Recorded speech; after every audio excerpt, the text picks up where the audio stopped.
Dragon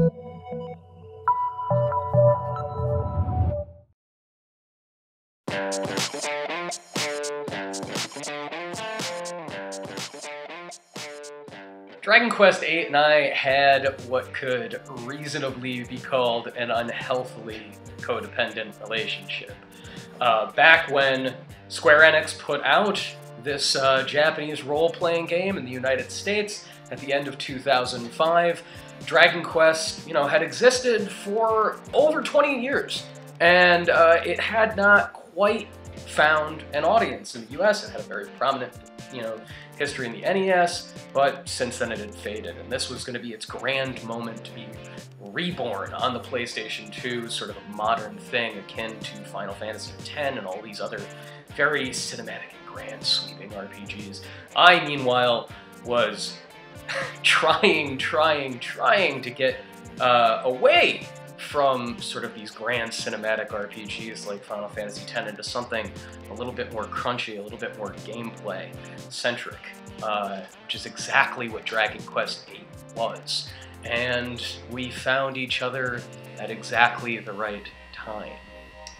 The thing that makes Dragon Quest VIII now, 9 years later, still one of the greatest games of the past 10 years, in my opinion, is the way that it translated what used to be impressionistic in earlier role-playing games. This overworld, this place that they had to represent with tiny buildings and little representations of trees before you went to action areas, when you went to dungeons and you went to villages.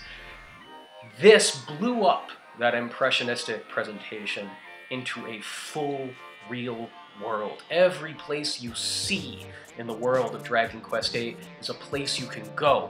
Mountains in the distance, these vast oceans, these rivers that eventually you get like a boat to sail down. It is a magical, magical place, and none of it is just cosmetic. You can always, if you see a dead end on the map, you can follow it and walk down this forest and run into, optional boss fight monsters, or find treasure at the end of that road.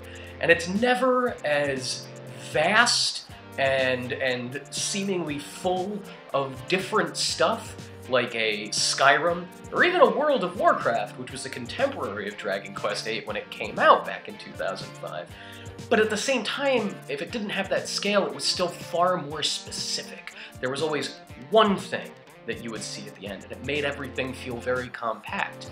And that sort of stretched into the rest of the game as well. You had some of the tightest turn-based battling that you could ever find in a role-playing game, but there was only 4 characters, and they could only be leveled up and expanded upon in very specific ways.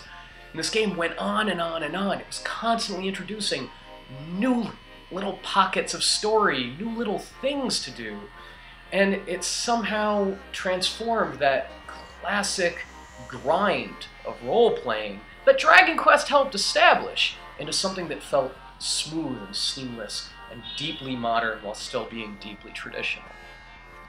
I played it for 96 hours in just 2 weeks. That is 4 days of my life. That game is great. You should go play.